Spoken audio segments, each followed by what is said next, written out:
What does it really take to get the women?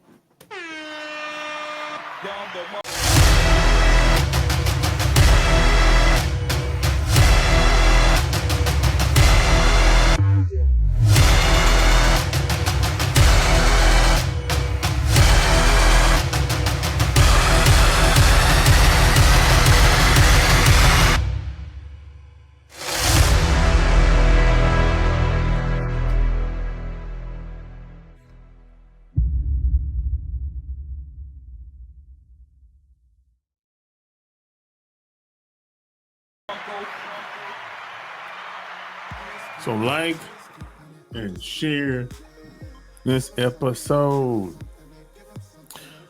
So yeah, I've been hearing people talk about this type of shit online for a long time now. And a lot of dudes think, hey man, if I look good, she'll like me or whatever.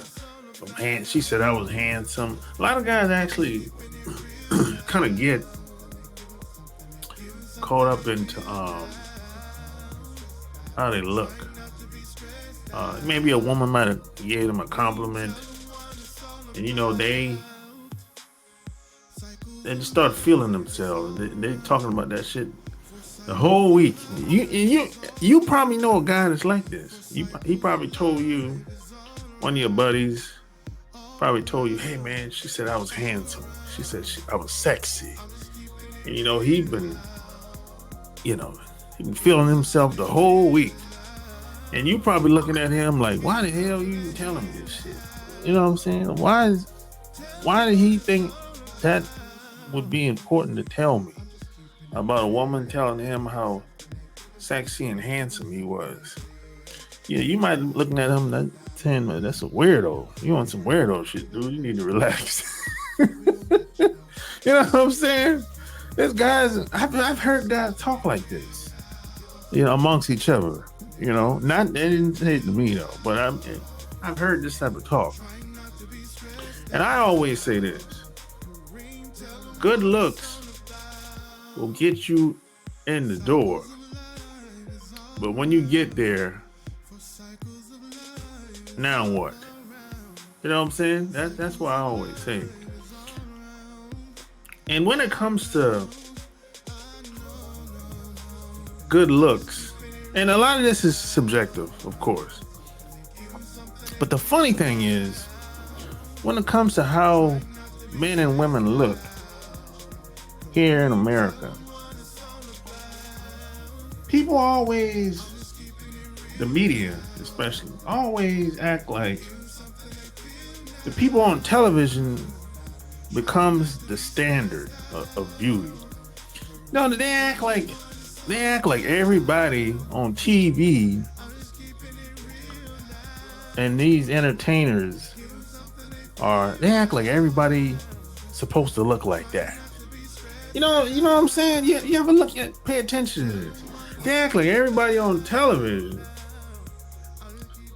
is supposed to look like that, or they look like that all across America. We know that ain't true. We know it's bullshit. Most guys and gals that we know, that we meet, we work together you work together on the job with them, you go to church with them, you're at the grocery store with them, Walmart, Target, you see them at the gas station, you see them on the highway at the red light. Most men and women are just average looking at best. And that's just what it is. And ain't nothing wrong with that. That ain't no diss. You know what I'm saying? Look, you can find you a strong 7 with a nice personality, and you can build with that woman. Or you can build with that man. You know what I'm saying? Now, see, I'm coming from a different place. Because see, I'm from South Carolina. I was raised, my parents were raised by farmers. And I was raised by farmers. So I'm coming from a completely different place. I'm not from a big city. I'm not from a place where people were fascinated by looks and focus on looks and how people dress all the time. Yeah, my parents and my uncles and brothers, yeah, they're good dressers, of course. But we wasn't sitting around looking at no goddamn, nobody was sitting around looking at no magazines. Fetishizing and, imagining having a guy like this at the house. Yeah, there was some old women that liked good-looking men. My grandmother liked good-looking men. My mom liked good-looking men. Oh yeah. But over time, they're like, hey, oh, that's cool and everything, but them kids got to eat. We need some money in here, or we need some food, either or both. We got, the kids got to eat. We can't make no money off these good looks. We on a farm. Ain't no good looks. No, you can't make money on the farm with good looks. That don't work out here. We're in the country, So the guys that I was raised by and grew up around, they didn't have the luxury of just depending on one thing, just depending on looks. It had to be more than just good looks. And I always say, depending on one thing is a recipe for disaster. That's why I always say. I mean, the guys, especially when they grew up, you got to think about it. My dad was born in 1925. 1925. Let that sink in for a second.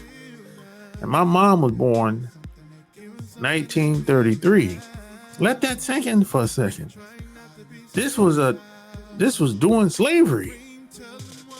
And they grew up doing Jim Crow. So it's a different time. So they didn't really have the luxury of like going on dates all the time and thinking about how fine and sexy the guy has to be. It was a completely different way of thinking for both men and women. You know what I'm saying? So a woman back then had to really look at a guy, had to really look deep. They say look deep before you leap. A lot of women had to really, to take a guy, to even consider taking a guy serious. A woman really had to do her due diligence with the people in the neighborhood, the neighbor, or anybody that knew the guy. If she wanted to get with him and start a family. Because the kids got to eat. And the kids need protection. And she needs protection. Because back then, it was dangerous. You think it's dangerous today. This ain't shit today. Back then, in the 30s and 40s and 50s, in South Carolina, shit. I mean, today, we can walk outside and a car could be passing by and somebody might wave their hand and say hello to your ass. Oh, back then in the 20s and 30s, oh no, you walk outside, that might be it. Shit, that could be it. It could be if you walk outside, it could be a mob of guys about to run after you and kill you in your yard and take all your shit. You know what I'm saying? This is the time that my dad grew up in, man.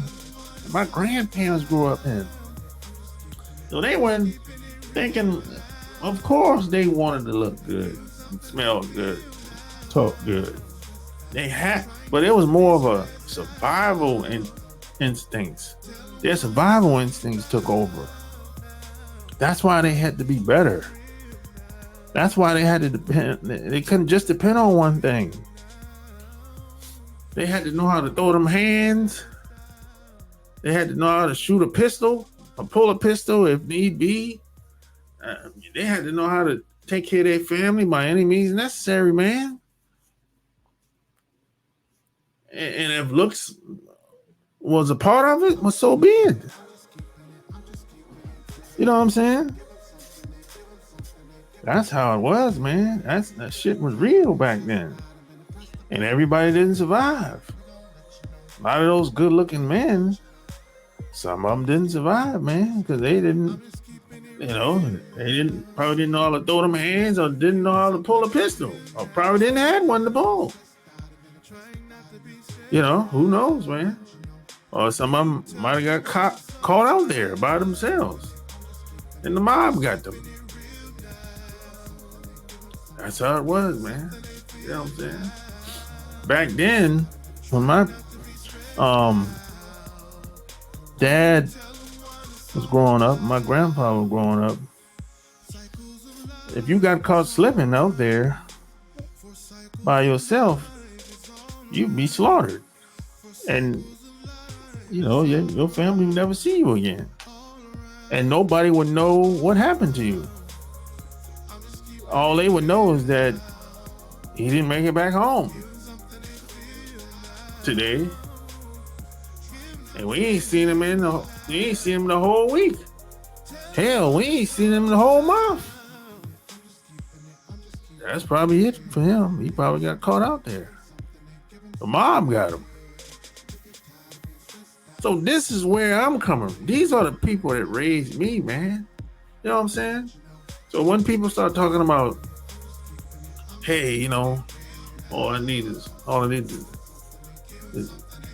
the looks. Focus on the looks, and you know what I'm saying, it's about the money and all this.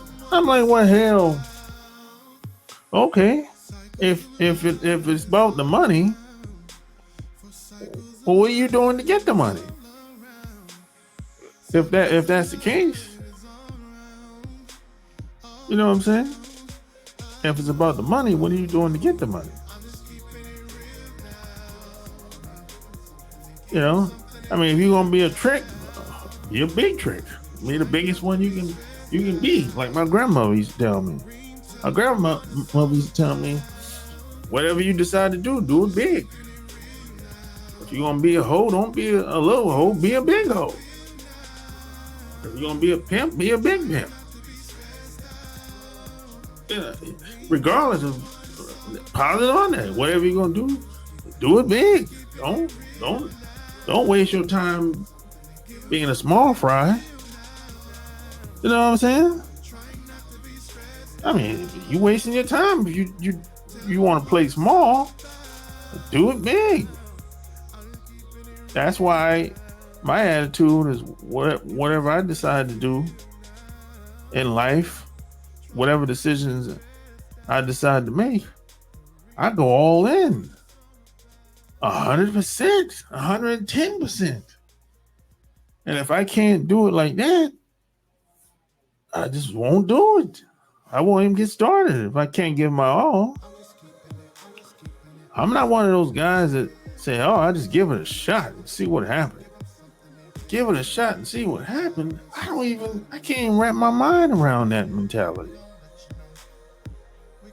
I can't even relate to that. So these are the people that I was raised by, man. You know what I'm saying? I mean, wasn't an option just to depend on just good looks. Yeah, good looks, they'll get you in the door or whatever, but now what? Kids got to eat.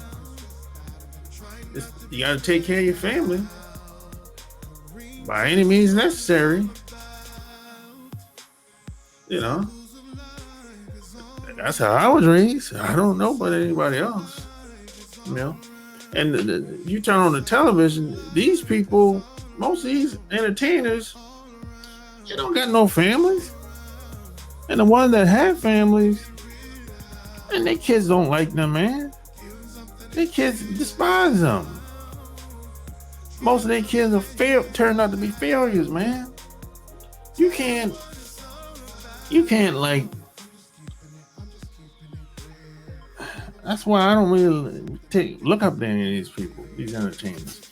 Man, most of them don't have no family. They got a bunch of kids running around all over the place. Most of these people have broken homes, kids all over the place, and the kids that they have don't like them. And the media will act like, hey, y'all supposed to be like this guy. Look at him. Or be like this girl. Look at her. They act like everyone's supposed to look like them. They're the standard of beauty. Like, man, everybody don't look like these people. And some of these people, some of these women on the television, I don't even like how they look today. Some of them are fat. Look, they didn't have no fat people on television when I was growing up. The way some of these women look on television today, they wouldn't have made it on television in the 80s and 90s. You didn't have no big, roly-poly, wide-back women on television when I was growing up in the 80s and 90s. There's no standard today. You done had a lot of plastic surgery and BBLs and all this weird, goofy shit. Plastic surgery was for the mainly white women that were on TV. It wasn't really nobody getting.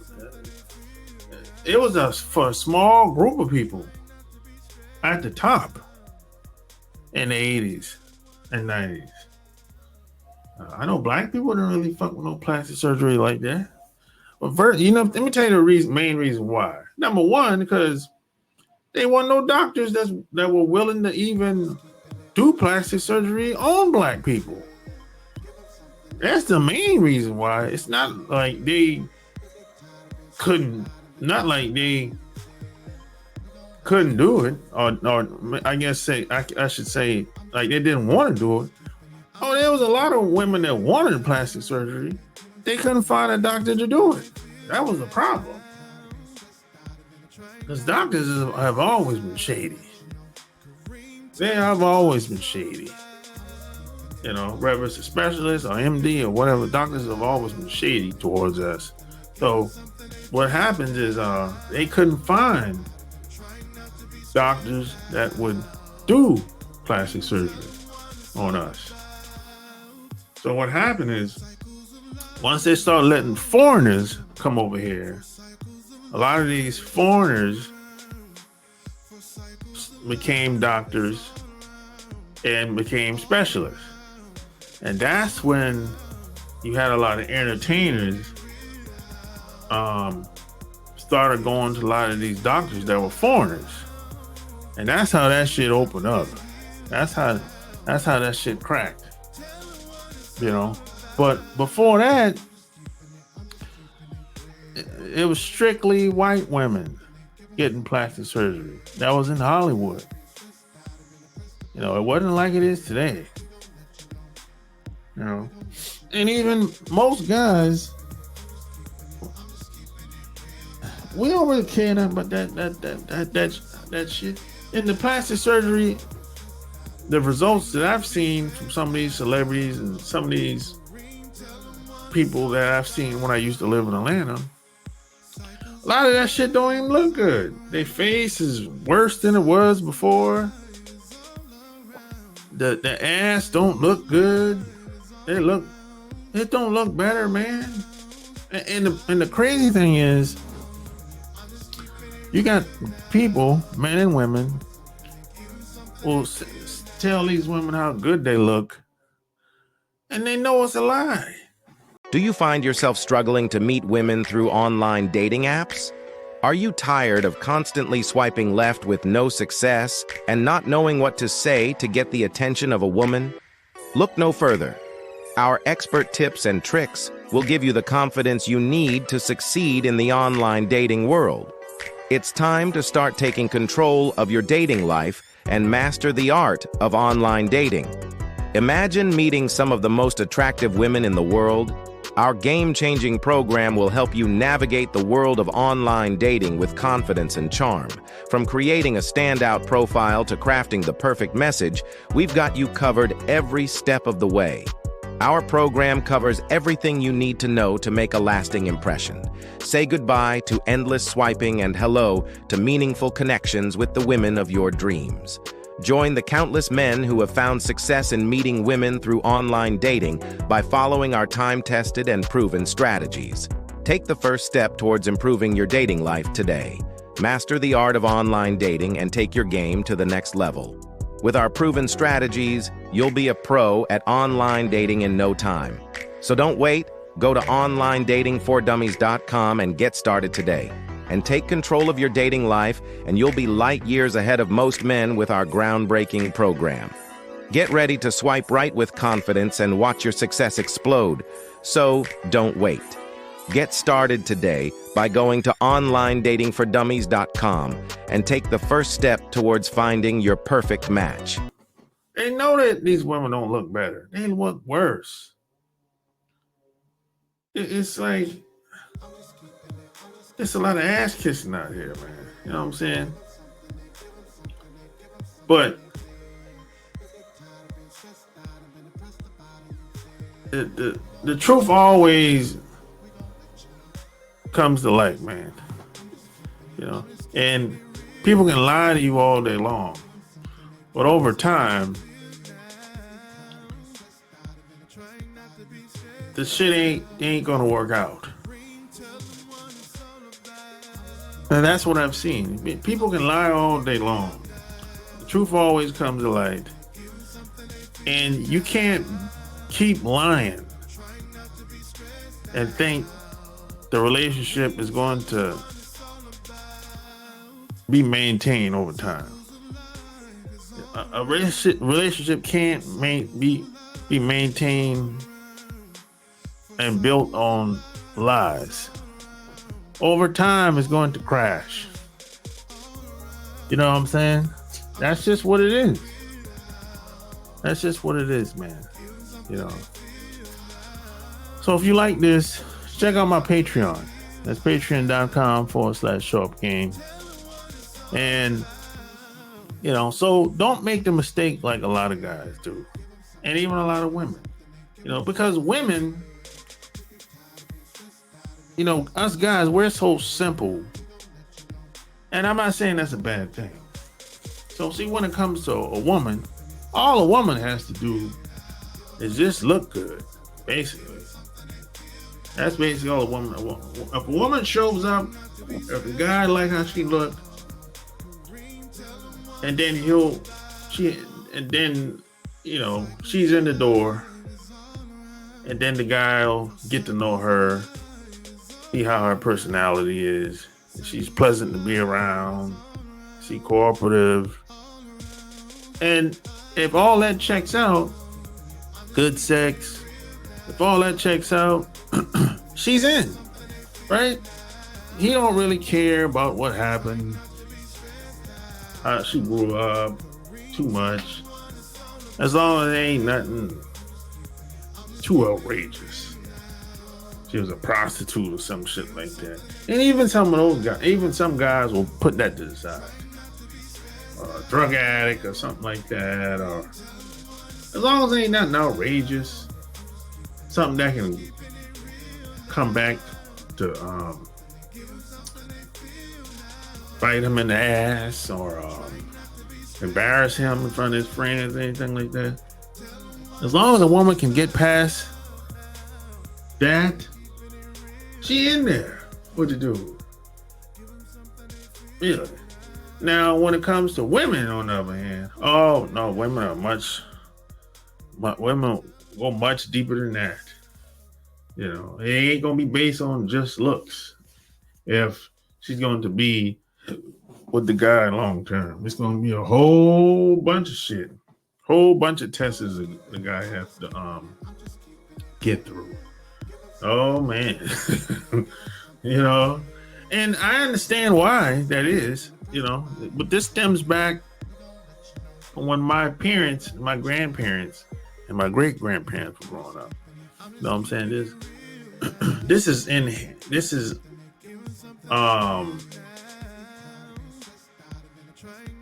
is like a part of a woman, part of her DNA, inherently. You know, this has been scientifically proven to be. You know, one wants to be protected and taken care of, you know, and feel safe and comfortable, you know. Once you get past the looks, you know what I'm saying? And she has to feel like, oh, is this guy a good guy to mate with, have kids with, and raise kids with? Or, you know, do I, you know, all kinds of, a woman goes down a rabbit hole so far, you know what I'm saying? That's a video for another day. You know what I'm saying? But women go way deeper than guys do. And this is why a lot of guys get played. Because us guys, we go on looks. As long as a woman looks good and got a nice ass, initially, the first interaction, first time looking at her, well, if she look good, got a nice round ass, her hair is fixed nice, she's smiling, cheesing, you know, that's half the battle right there. You know, for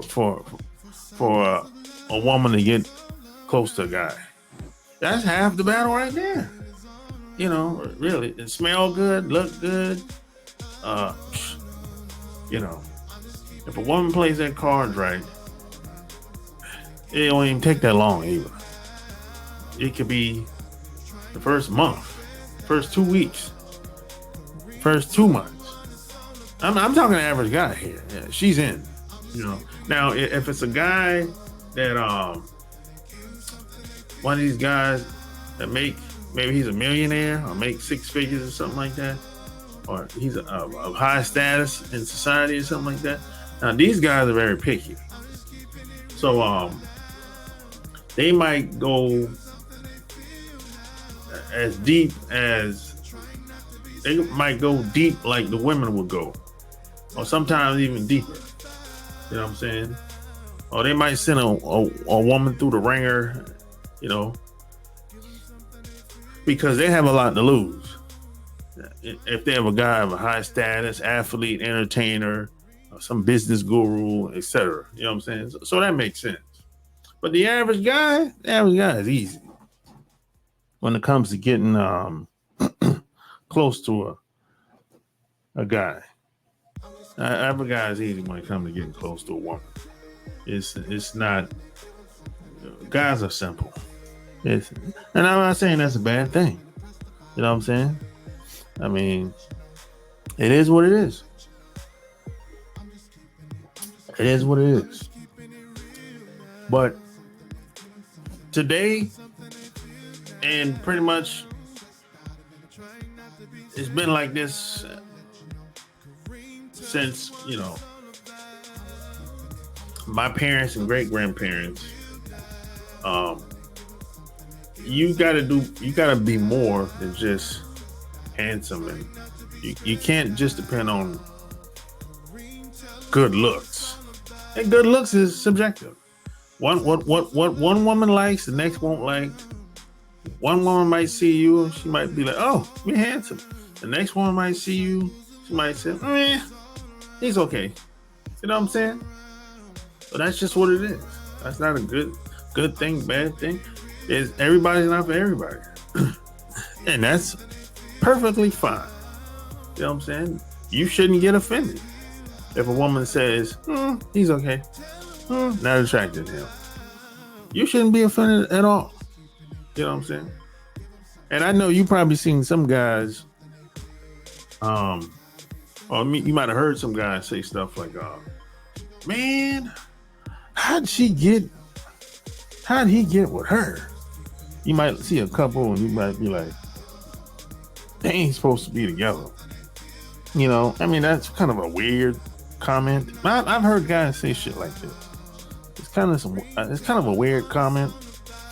But the deal with that is that guy, he's doing something that goes above and beyond just looks. At the end of the day, that's what it is. You know what I'm saying?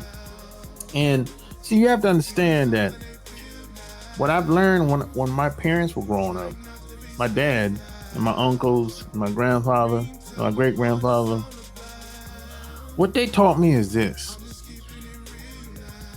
The reason why they would dress the way they would dress is because they knew a lot of things were against them in society. So the dressing wasn't mainly for the women all the time. The dressing was a way of getting them through the door or in the door for business, money, business opportunities, money, financial reasons. A woman was just, just came along with it sometimes. You know what I'm saying? Because unfortunately in American society, there's a lot of stereotypes, racism, and the deck is unfair. It's stacked against us. And it was stacked against them back then. So that's where a lot of the dressing, flamboyant dressing came about. Because a lot of these guys knew that based on what they saw when they were out and about in their town or in their city, they knew that they couldn't compete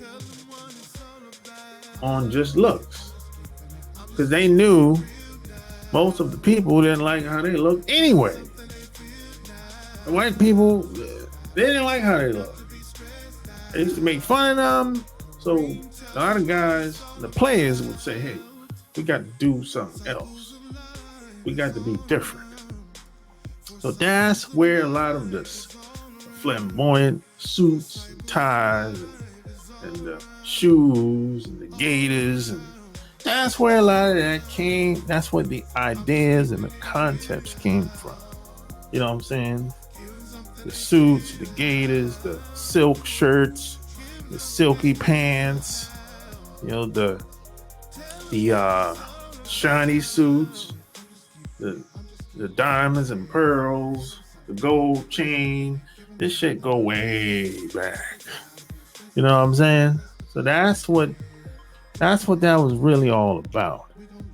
If you talk to your grandfather, if he's still living, he would be like, yeah, that's true. That's where a lot of that comes from. It wasn't about just the woman. No, that's just the reason why you might think dressing was about women, because you might have got confused about the pimps. Some of these pimps dress, the ones that used to be out here back in the day, they kind of dress flamboyant, kind of lavish and loud, and wearing shiny jewelry and shirts and suits. Some of them used to dress like that. I see a lot of the pimps were out 100, 2, 3, 4, 500, 600 years ago. Pimps were always around. And they dressed like that back then. That was just to catch the eye, of get attention. It's like an attention, a magnet. You know what I'm talking about? That's how it was. If I can't catch you, I can't get your attention wearing regular shit or blending in. So I gotta get your attention by wearing light colors. So instead of wearing a black suit, I wear a red suit. Instead of wearing a blue suit, I wear a green suit. Green's for the money, gold for the honey. That's what Bishop Don Juan said. That's what Bishop Don Juan said. But you understand the concept though. So that's where that a lot of that stuff comes from. You know what I'm saying? So hopefully you understood where I'm coming from. Like, share this video. Tell me what you think below. Until next time, I'm out. Peace.